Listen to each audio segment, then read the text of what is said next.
Hello, welcome back for another episode of the Sky's the Limit Fund speaker series.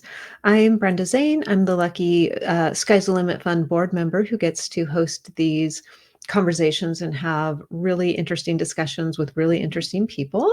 So, welcome back to another really what's going to be a really great conversation. And just really quickly, if you don't know about Sky's the Limit Fund, who we are an organization, a nonprofit organization that helps families fund wilderness therapy. Wilderness therapy is an incredibly powerful and effective form of therapy for kids who need an out of home placement. However, it's also very expensive, and so we work to help families afford wilderness therapy for their kids when they're in crisis, and then also surround those families with support and services while their young person is in treatment, and then when they come home to make that transition home, which is often a very tricky time. So we really wrap families in that support from leaving to wilderness to then coming home and then making that transition. So that's what we do. And today we have the great fortune of speaking with Lindsay Myrick from blueFire Wilderness in Idaho.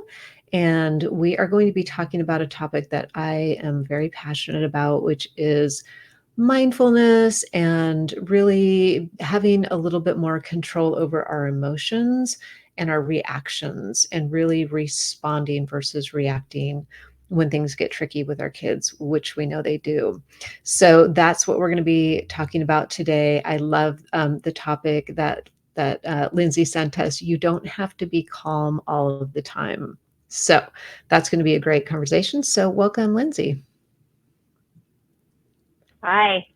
Hi. I Um, think people are going to be excited to see. They're going to say, "Oh, I don't have to be calm all the time." But how do I do yes, this? yes. I know. I think whenever I start talking to Nina, when we were talking about what would you like talk with parents about if there was one thing, and I was like this because I feel like parents have feel so much pressure. It's like once they start trying to do something differently or trying to have a different intervention with their kid or parent in a different way, it's like, oh, I have to be in this little box and I have to like, I can't feel anything and I can't get anxious or pissed off or any of these things. And I'm like, that's no, like, please don't. Like, that's so terrible for Right. you. And at the end of the day, for your kid too, because they have a lot of feelings. Like, they can't be calm all the time, you know? So, Yes. Yes. Well, let's dive into that. But first, why don't you just give us a little bit of background on yourself and how you came to be working in wilderness therapy? I love hearing these stories because it's not, I think, the typical thing that you hear. So I love hearing how people ended up in wilderness. yeah.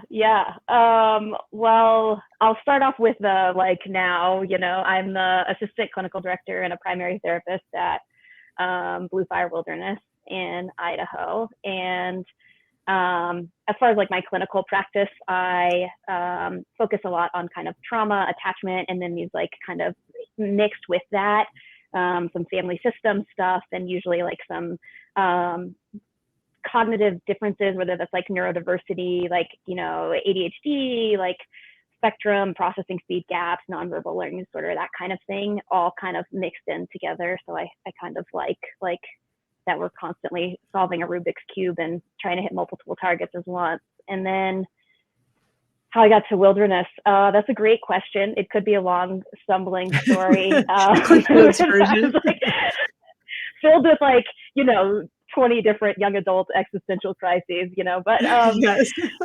um, my undergrad degrees are actually in economics and international studies. And I thought I was going to get a PhD in economics and like save the world. And then I did an internship um, in Ireland for this nonprofit. And there we got to do some environmental education. And there were just a few times where like some of the kids would just light up about something. There's like this moment where people like kind of truly engage, like we show up and we're like fully there and we're curious and I got to see that. And I was also like feeling like, oh, this legislative stuff and everything isn't really for me. And like, as people, we can have a whole lot of evidence and data for something that we should do, and we won't change our behavior at all. Mm.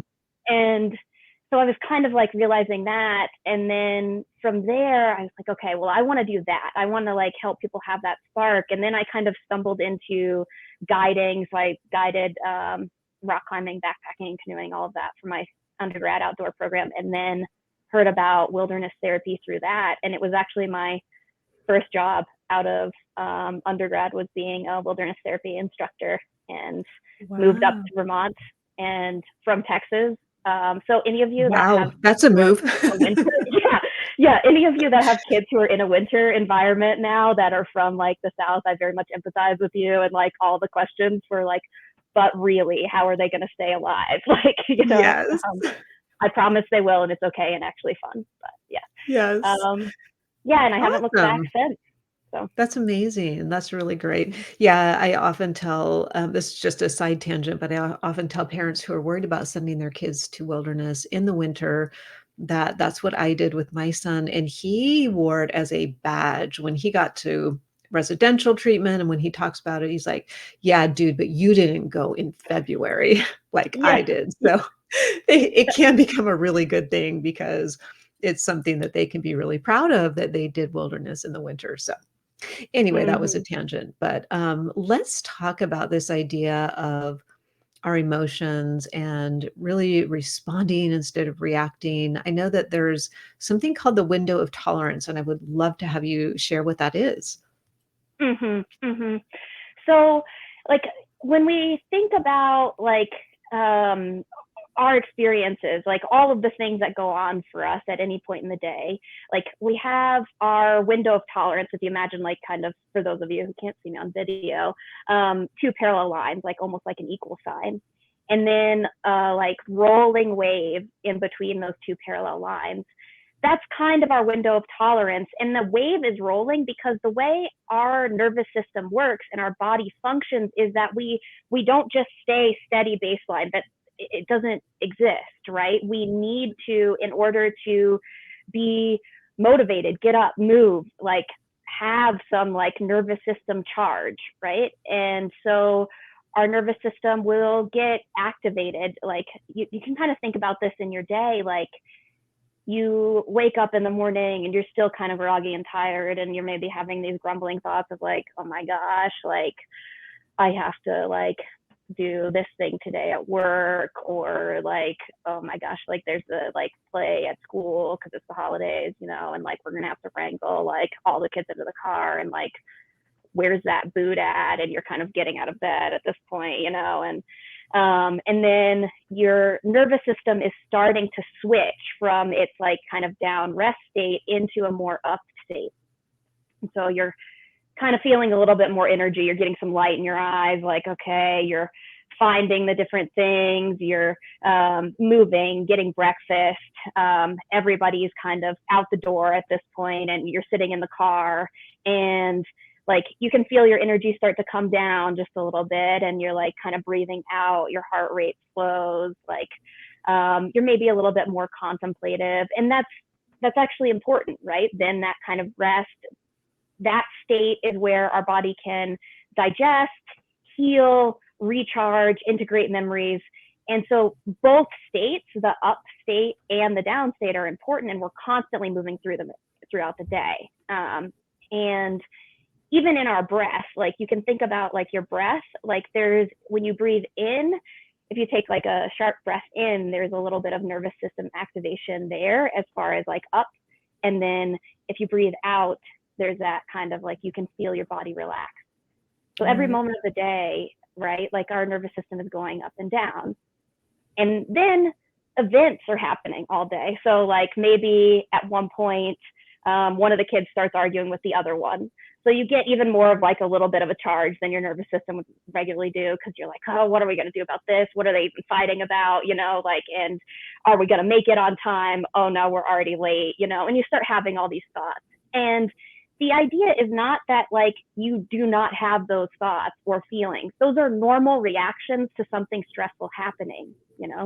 If your body didn't energize itself to say, hey, something's going on that I might need to respond and pay attention to, increase my focus, like open up my senses a little bit more, all of that, then you wouldn't be able to move through your day and appropriately respond. What we don't want is what can happen then is sometimes for all kinds of reasons, like the kids start fighting, right? And I get blown out of that window of tolerance. So I can go kind of high or low. And most of us have some understanding of this from like, most people have an understanding of survival responses at this point, like fight, flight, freeze. Right. Often they don't know of that kind of flock response. But there's also a fourth kind of flock, like pay attention because we're social animals. So when we come out of that window of tolerance, kind of what we're talking about is hitting one of those survival responses. But from what we know, like culturally and in like kind of popular narrative, we think of like fight, flight, freeze, or flock as these like big shows, like I get really aggressive and I'm attacking somebody, or like I just can't move. Like we know the extremes of those. But if we get blown out of our window of tolerance, it's more that like a fight response can be like I start having these kind of incendiary thoughts in my mind. I'm like, I can't believe that this person did this. I can't believe that my partner even said that to me. How dare they, you know? And like we're going off. We're on a tangent, you know? It's like a TikTok video in our mind. Yes. Like, that's a great description. Right.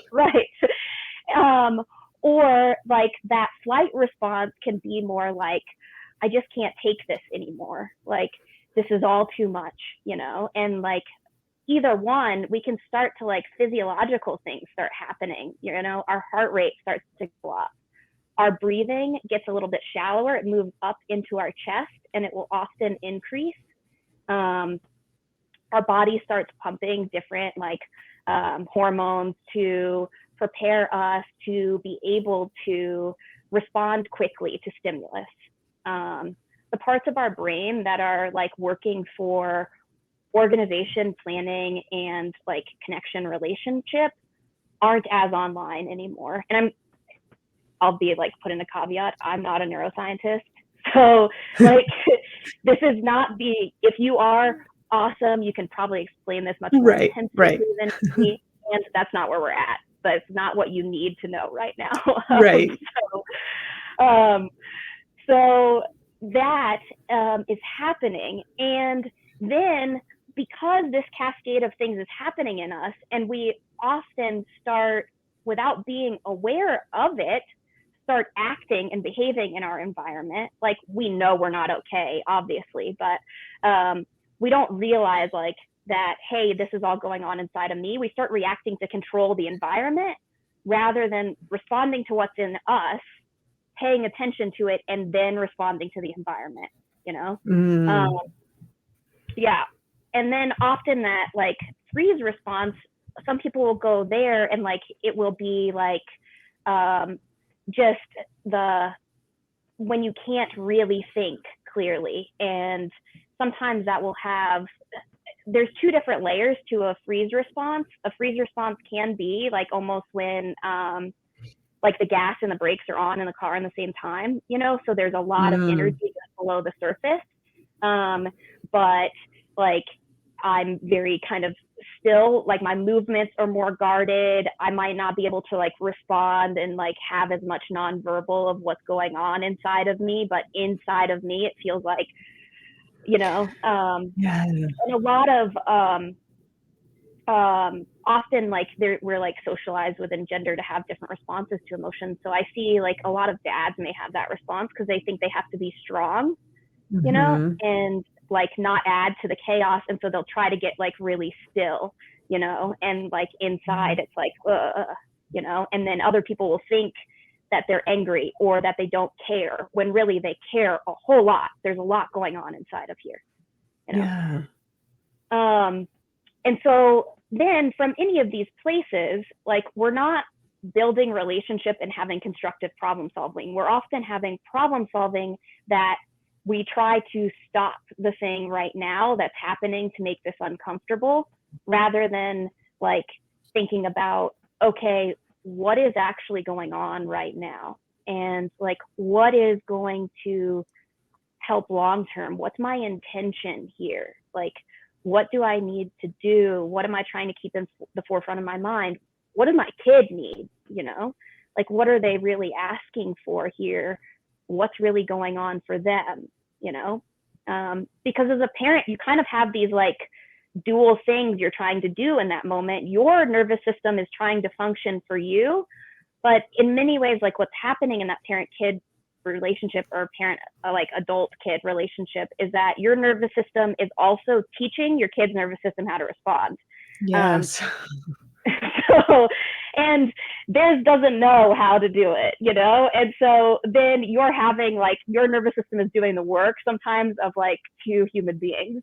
And Yeah. that's why it's hard. It is okay and normal that it's hard, you know? And that's why you also don't need to be calm, because if you're also like trying to shove your emotions down or trying to be calm all the time and not owning that you're not, then it's really hard for your kid to learn, oh, wait, like this is what's going on inside of me, you know? Right.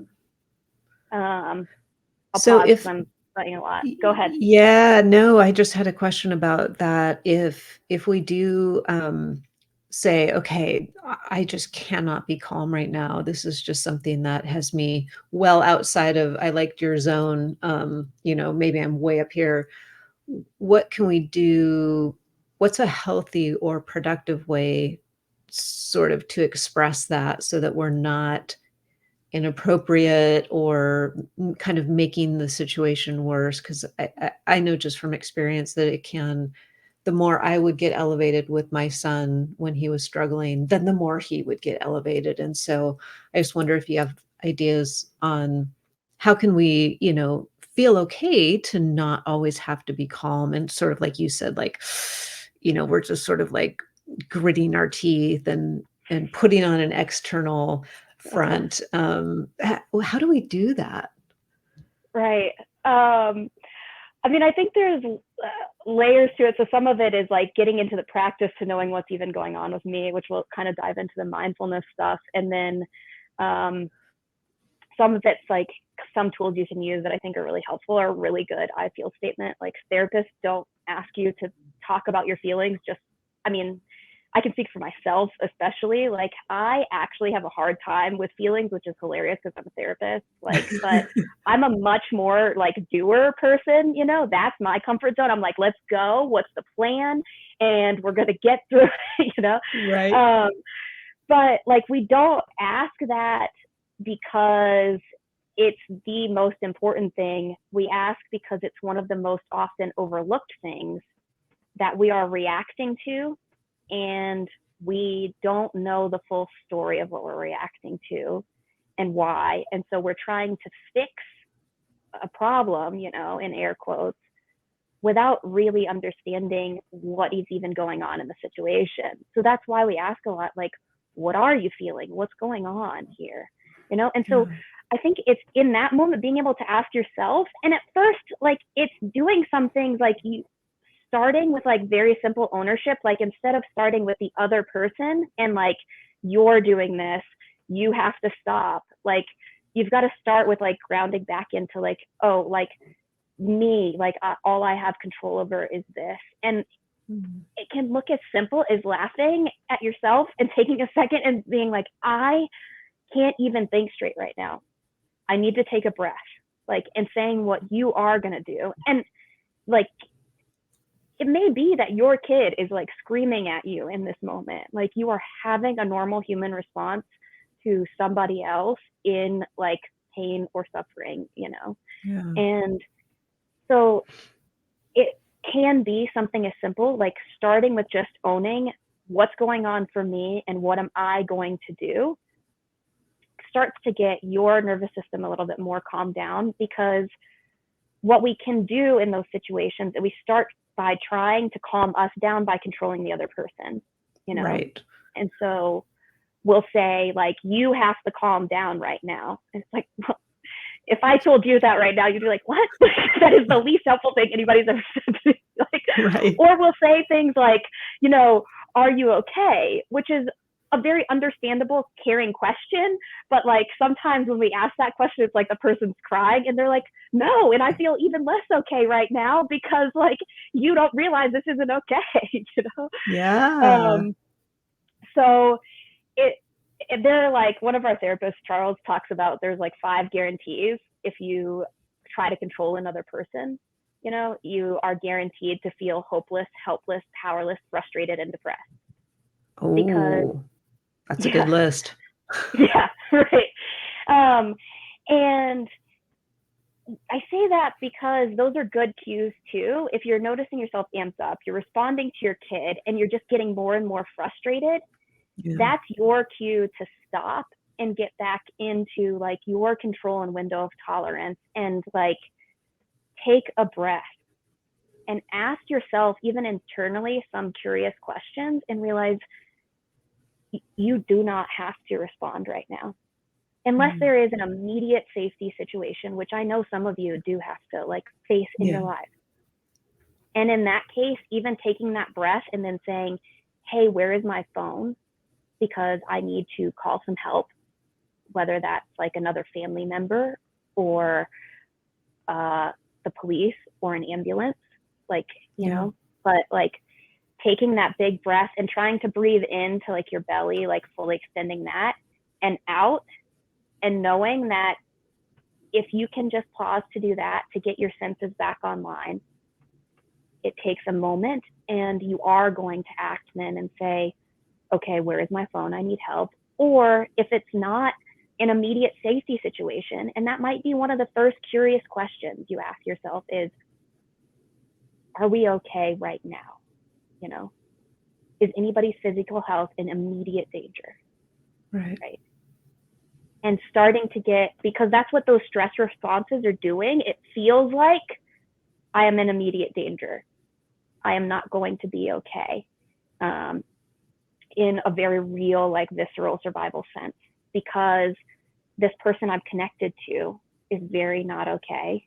Or there's something happening in the environment that some part of my emotion and nervous system has learned is a survival threat.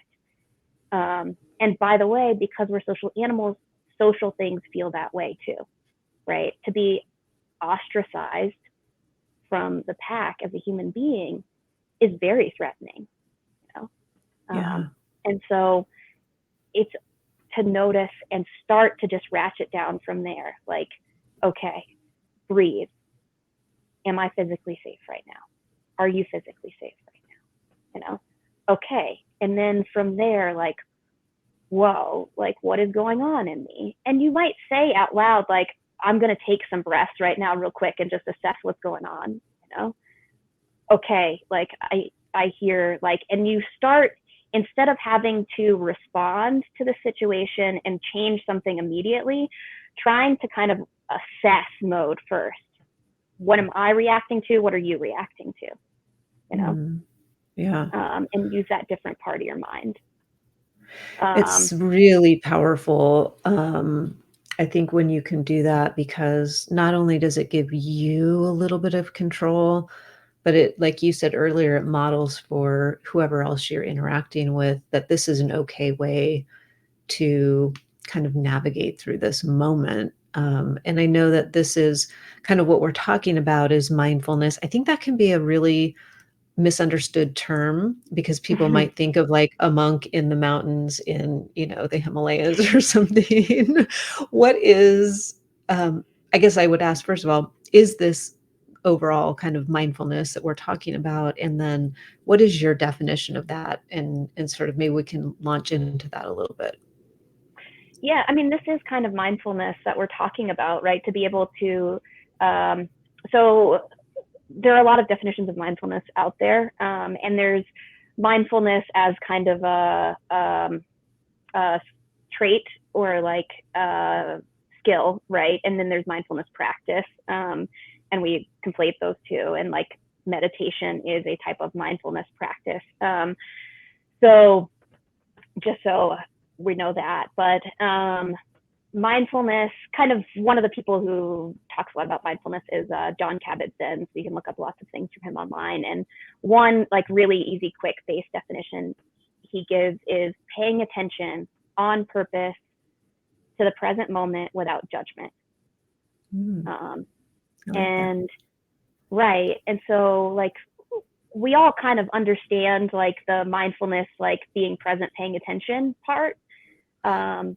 What we kind of miss is that like on purpose, like that takes effort for us as people. Our brains are hardwired to kind of continually try to solve the past, or jump to the future and plan and predict for that.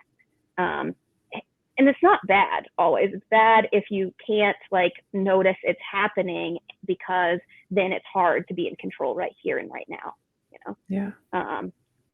And then without judgment is one of the hardest parts for us, because the way we work is like our emotions kind of, as we have an experience, one of the first things that we do is label it good or bad, you know, whether that's an internal or external experience.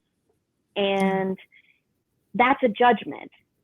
And that's not in and of itself negative, you know, like it is normal. Like if we didn't notice like either like the pain or pleasure we experience in different activities, we wouldn't be motivated to pursue accomplishments and goals or grow.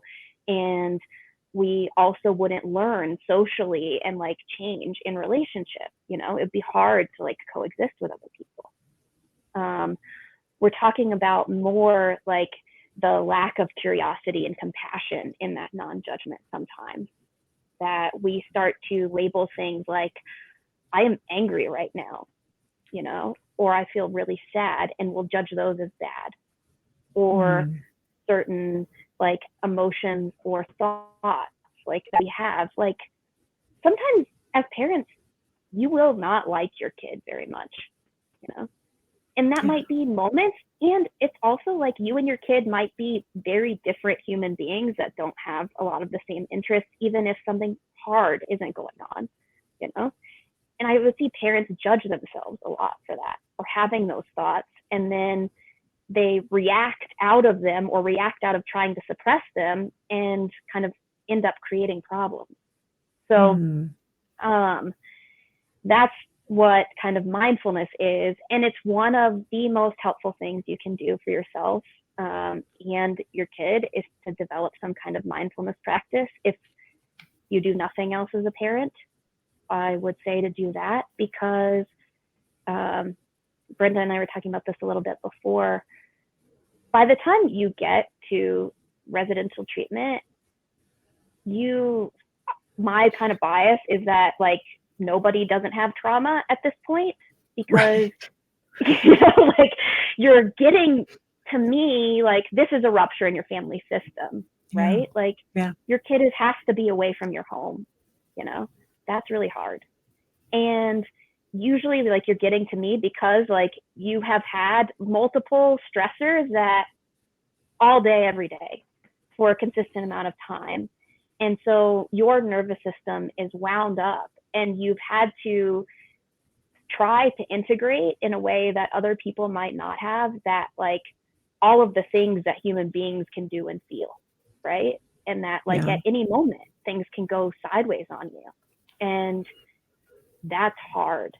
And so if you can start to bring your nervous system back to baseline and build your ability to tolerate and respond to stressful situations in a more healthy way, then you will help your kid do that, and you will also be healthier. And there's lots of ways you can do that. I was going to talk through a couple of quick, like, you know, things you can do. And then also I'll put a plug on mindfulness-based stress reduction is a group therapeutic intervention. It usually runs 8 weeks, and they're really cheap courses online that you can find that can teach you some of these things. And it usually is about 8 weeks and like kind of 2-hour sessions. So you have to figure out where to fit that in, but they're pre-recorded videos or some of them, so that you can fit them into your day, like once, 2 hours a week, and then practice the skills 10 minutes a day after that. And there's a lot of like evidence in that increasing like some of the factors that contribute to well-being, and also decreasing some of the things like our levels of stress, depression, that kind of thing. So I love that. I think that that's a great, it's a great thing to know, and we'll put some links in the notes so that people can find that, because a lot of times you do feel really helpless, and you feel like I can't access some of, some of the treatments that are available for families and for young people are amazing, like wilderness therapy, obviously, but there's also others that are just not accessible sometimes. So I think what's great about what you're saying is these are all things that we can learn and incorporate into our lives as parents that don't cost a fortune. They cost our time and our energy to invest to learn them. But it's so good just to hear something, because I think we often just immediately go to, I have to have this, treatment program, or I have to do this amazing thing, and it costs $25,000. And sometimes that's just not realistic. So these are really great tips. And I'd love to hear some of your thoughts on what we can kind of do in the moment, because it can be really powerful. And I think that that's an empowered parent can be a really, really influential parent as well. Yes, yes, yes, very much. Yeah. Yeah. So what are a couple of the things that we can do if we're in that moment and we're really trying to be more aware and being a little bit more on purpose with our thoughts and our emotions? Yeah. So one quick practice that you can do, and I actually teach these to a lot of clients as well, so your kid may be learning these, is a simple mindfulness practice called 5, 4, 3, 2, 1. And it's basically tuning into your senses really quickly. And what is very helpful about it is that it helps to calm your nervous system in that survival response, because it starts to tell your brain, okay, I'm tracking everything that's going on. Okay, we're okay, and it does some of that safety thing. So if you notice yourself getting escalated, like what you do is kind of breathe out and then name 5 things that you can see. And it's better if you kind of look up and around, because that outward gaze, I think another podcast talks some about this, helps calm our nervous system too, and switches where we're functioning from. So if you can look up and out and name the first 5 things you see, like, doesn't matter. Like for me, I see my road bike, I see the snow outside, I see my cat on the couch, I see the red blanket in front of my wood stove, and I see the yellow bag of dog food. And then 4 things you hear. So I can hear the fans running. I can hear the slight buzz from the lights. I can hear my own breath. I hear it rustling as I move back and forth, And if it's in an escalated situation, one of those things might be, I hear my heart pounding, like I hear my kid yelling. That's okay. Like really just, it's still like important just to notice, like, what are those first sounds that grab my mind? And then you go into the other senses. So you can name like 3 things like that you smell. So I can smell the eggs I cooked for breakfast, actually. I can smell like the laundry detergent on my sweater. And I can smell that kind of cold in the air because it's winter right now. And then 2 things that you feel on your skin. So I can feel like my sweater on my arms, and I can feel my shoes on my feet. And then 1 thing you can taste. I kind of taste toothpaste because I brushed my teeth right before this. And so going through that simple like 5 senses, really, like, don't get yourself too intense about the order mattering. Right. It will be kind of intuitive. Mostly like sound and sight are the top 2. Those are the easiest for us to notice, the ones we pay the most attention to. as long as you do the other ones, doesn't matter which one you do for 3, 2, and 1. It's just the act of noticing everything that's going on will slow your nervous system a little bit so that you can think a little bit more clearly and respond more from who you want to be rather than somebody who's trying to make everything stop right now, you know? That's really powerful. I think it's very grounding. It like, as you were talking through those things, it just felt like if things were up here swirling, which they often get to that point where, like you said, things are so escalated that you're not thinking straight and your vision sometimes can be a little bit, disrupted, and you're just feeling that anxiety. That simple 5, 4, 3, 2, 1 just felt like it would kind of bring you back into, okay, I'm right here. This is what's happening right now. And yeah, just give you a little bit more room and presence to say, okay, now how do I want to be when I respond to this? Instead of Mm-hmm. the just like crazy, crazy mom or crazy dad, which we often are because we just don't have the control. So I think that's really, really powerful. What would be your last? We need to wrap up, but what would be sort of a last thought or piece of wisdom that you would give to parents who might be really feeling the stress of having, maybe they're thinking about wilderness, and so things are pretty tense in their home, and they really haven't been able to practice any of these things yet. Any last words of wisdom for somebody like that? Um, yeah, I mean, I would say um, in that to really, I guess, like, first is like, my heart goes out to you because if you're even considering this, like, that there is a lot going on in your life and you're probably getting so many conflicting messages all the Yeah. time about what you should be doing or how your kid should be or all of that, like, and it is really difficult to sort through. um, so I hope that you can, like, take a breath sometimes, like, lean on supports because you also need help sorting through this. Like, no one person can do this by themselves. Yeah. um, I hope you can find some supports who will help you sort through it instead of telling you the shoulds. And I would Yes. especially lean into those, the ones that are kind of curious and also will kind of call you out sometimes too, but like that kind of Yeah. thing.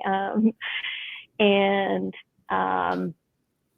I think knowing that there are, especially for mindfulness based resources, there are a lot of things out there that, like, even as you're trying to make this decision, if you can, like, there are breathing techniques like the Wim Hof, there are mindfulness-based stress reduction courses, there's box breathing. You can just Google free mindfulness-based resources. If all you do is do that so that you can maybe sleep for a few hours that Yeah. night, then you're doing something huge for yourself and your kid. And I hope that you can let go of any guilt or tension you feel in taking like 10 minutes to do this for yourself, because that's true self-care for you and your kid, is you're including an active practice in your life that is making you healthier and them healthier. And so, Yeah. yeah. Awesome. Thank you so much. This was so insightful. And I know you provided some resources that we'll also link to so that people can find those. And we just appreciate you taking the time out to share with some parents who are probably, in a pretty tough place right now. And we just appreciate blueFire as well, being a partner with Sky's the Limit Fund and helping us out and getting some of these families help when they really, really need it. And so thank you for that as well. Yeah, you're welcome. Thanks for asking me to be a part of this, and really hope it's helpful. Yes, thanks. And thanks for joining us week again with another brand new speaker. I can't say who that is right now, but we'll have somebody amazing on as we always do. So thank you so much for listening.